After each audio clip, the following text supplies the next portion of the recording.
The bright studio lights of Celebrity Spotlight with Derek Mansfield created an almost theatrical atmosphere as the audience settled into their seats for what was advertised as a candid conversation with rock legend Ozzy Osbourne. The show, known for its host's sharp wit and willingness to ask provocative questions, had been promoting this interview for weeks as an exclusive look into the mind of the Prince of Darkness.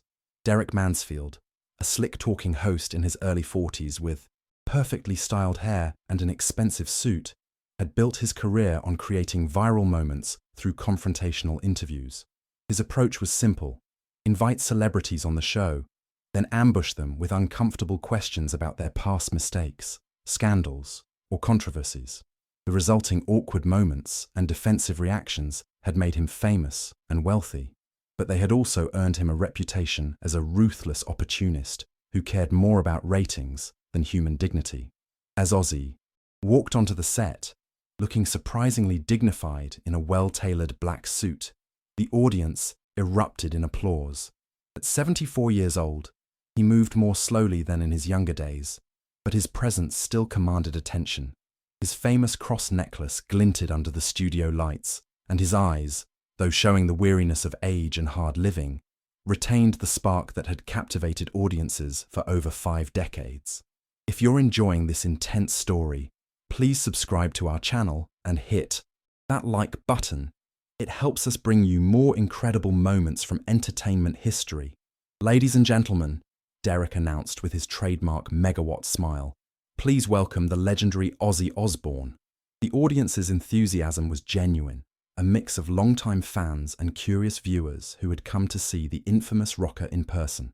Ozzy settled into the guest chair, adjusting his jacket and nodding politely to the host. Thanks for having me on, Derek. It's good to be here. The pleasure is all mine, Ozzy, Derek replied, his tone warm but with an underlying edge that seasoned viewers would recognize as the prelude to an attack. I have to say, you look remarkably well for someone who's put their body through what you have over the years. A slight warning flicker crossed Ozzy's face, but he maintained his composure. Well, clean living and good genes, I suppose, he said with a dry smile that earned a few chuckles from the audience. Clean living, Derek repeated with a laugh that sounded forced. That's interesting, coming from someone who once snorted a line of ants, bit the head off a bat, and urinated on the Alamo. I mean, when you say clean living, are we talking about the same person here? The studio fell noticeably quieter. The audience sensed the shift in tone, and some shifted uncomfortably in their seats. Ozzy's expression didn't change, but those who knew him well could see his jaw tighten slightly. That was a long time ago, Derek, Ozzy replied evenly. People change. People grow. Oh, absolutely, Derek said, leaning forward with predatory enthusiasm. But let's be honest, those weren't just youthful indiscretions, were they? I mean, you were a grown man when you did most of these things. You were in your 30s when you bit that bat's head off. That's not exactly teenage rebellion, is it? The audience was now completely silent, the earlier enthusiasm replaced by an uncomfortable tension. This wasn't the light-hearted celebrity interview they had expected. The bat incident was an accident, Ozzy said, his voice remaining steady but with a slight edge creeping in. Someone threw it on stage. I thought it was rubber. It was a mistake that I've regretted for 40 years. A mistake, Derek nodded mockingly. Right.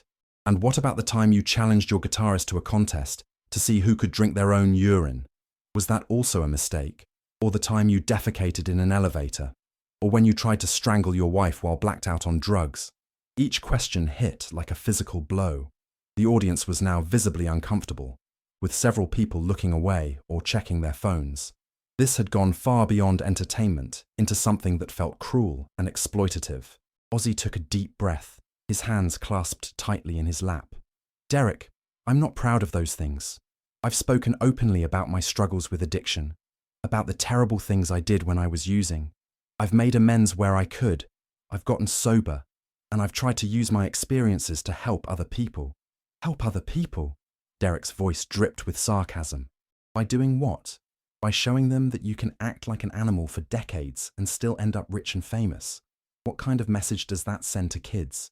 The studio had become so quiet that the hum of the air conditioning was audible. Even the camera operators seemed uncomfortable with the direction the interview had taken.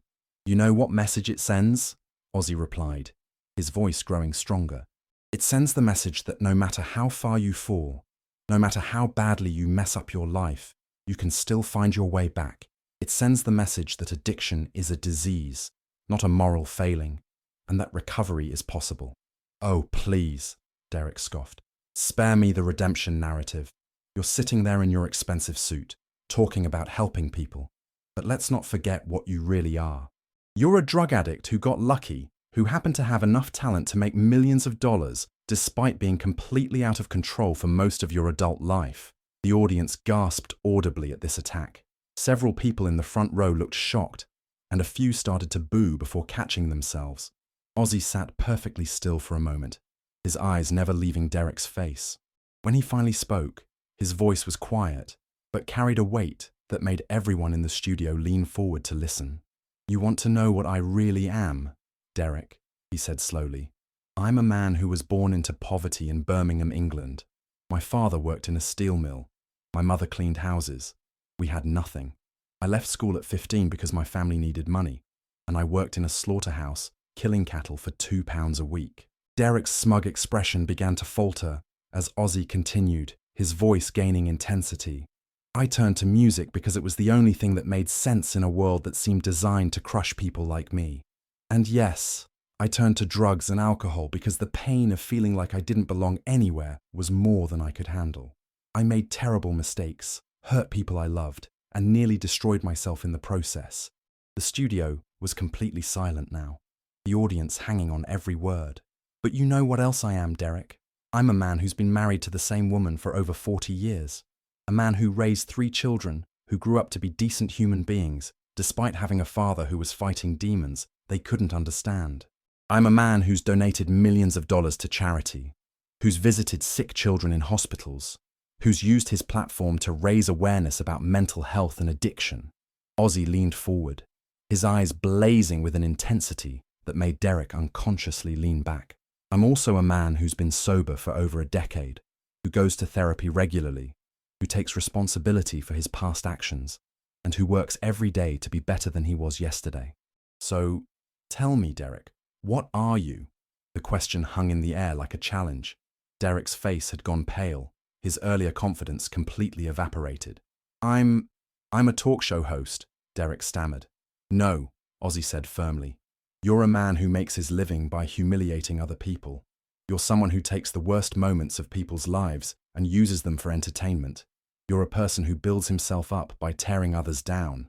The audience was now completely captivated, many leaning forward in their seats as they watched this extraordinary reversal unfold. I came on this show in good faith, Ozzy continued, his voice growing stronger. I thought we were going to have a conversation about music, about life, about the things I've learned over the years. Instead, you've spent the last 10 minutes trying to shame me for things I did when I was sick, when I was struggling with an illness that nearly killed me. He stood up suddenly, his full presence commanding the stage. You want to judge me for my past? Fine, but let me ask you something. When was the last time you used your platform to help someone? When was the last time you lifted someone up instead of tearing them down? When was the last time you showed an ounce of compassion for another human being? Derek opened his mouth to respond, but no words came out. The silence stretched on, becoming more uncomfortable with each passing second. I thought so, Ozzy said quietly. You know what the real tragedy is, Derek? You have this incredible opportunity. You have a platform. You have an audience. You have the ability to make a real difference in people's lives. And instead, you choose to use it to mock and belittle people who've already suffered enough. He walked closer to Derek's desk, his presence now completely dominating the studio. I've made peace with my past. I've done the work to become a better person. I've earned my redemption through action, not just words. But you're still living in the darkness I left behind years ago. The audience began to applaud, slowly at first, then with growing intensity. Several people stood up, and soon the entire studio was on its feet, giving Ozzy a standing ovation that seemed to go on forever. Derek sat frozen in his chair, his face a mask of humiliation and shock. He had never been turned on so completely by a guest, never been so thoroughly exposed in front of his own audience. You want to know the difference between us? Ozzy said over the applause, his voice carrying to every corner of the studio. I used to be a monster. and I changed. You're a monster right now, and you don't even realize it." With that, he turned and walked off the stage, leaving Derek speechless and the audience in an uproar. The show's producers scrambled to figure out how to handle the situation, but the damage was done.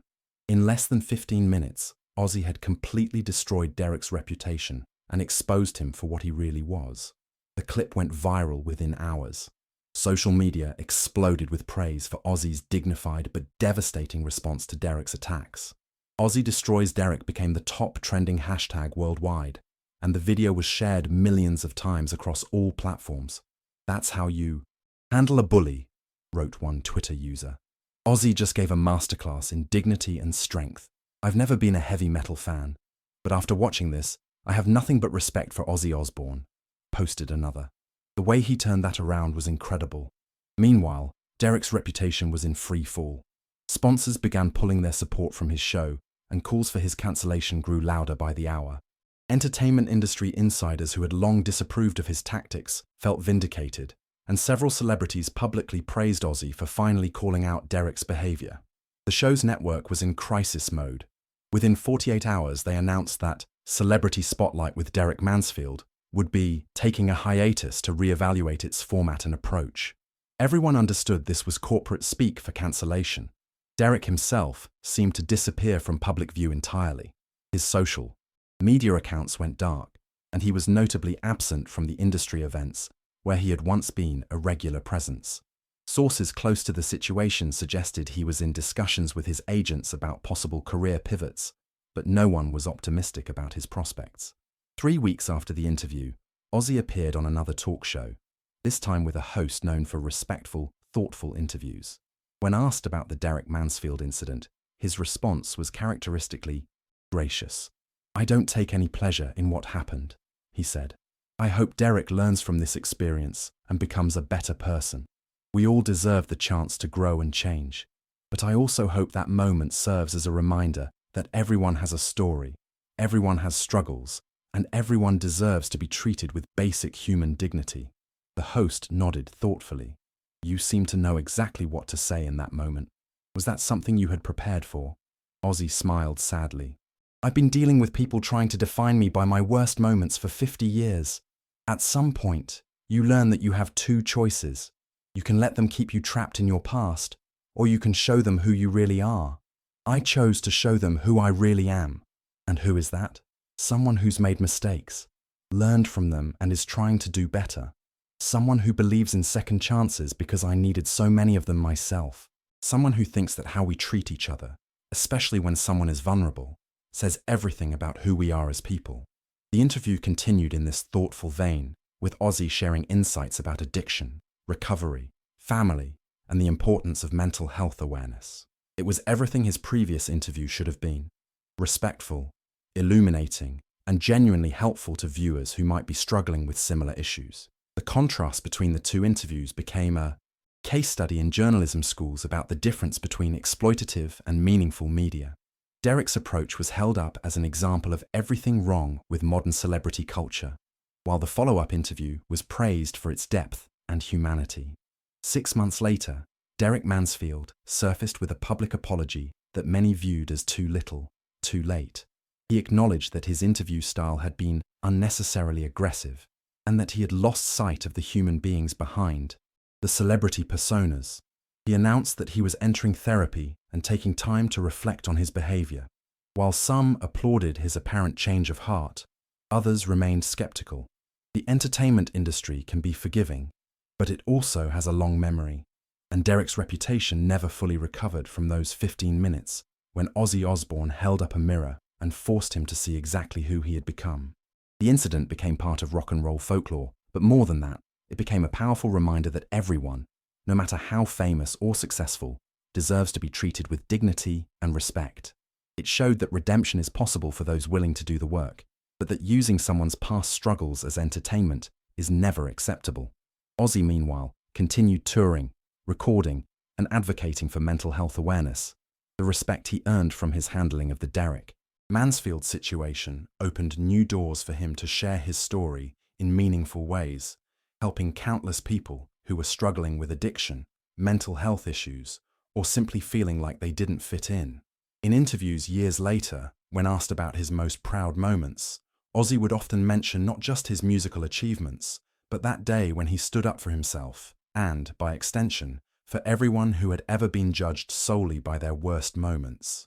Sometimes, he would say, the most important thing you can do is remind people that behind every public figure, every celebrity, every person in the spotlight, there's a human being with feelings, with struggles, with a story worth respecting. That day with Derek wasn't about destroying him. It was about defending the idea that everyone deserves dignity, regardless of their past. The Derek Mansfield incident became more than just a viral moment. It became a turning point in how society discussed celebrity, redemption, and the responsibility that comes with having a platform. And at the center of it all was a 74-year-old rock star who had learned that sometimes the most powerful thing you can do is simply tell the truth about who you are and refuse to let anyone make you ashamed of the journey that brought you there. Thank you for reading this powerful story of dignity triumphing over cruelty. If it moved you, please subscribe to our channel and hit the like button. It helps us continue sharing stories that remind us of the importance of treating each other with respect and compassion.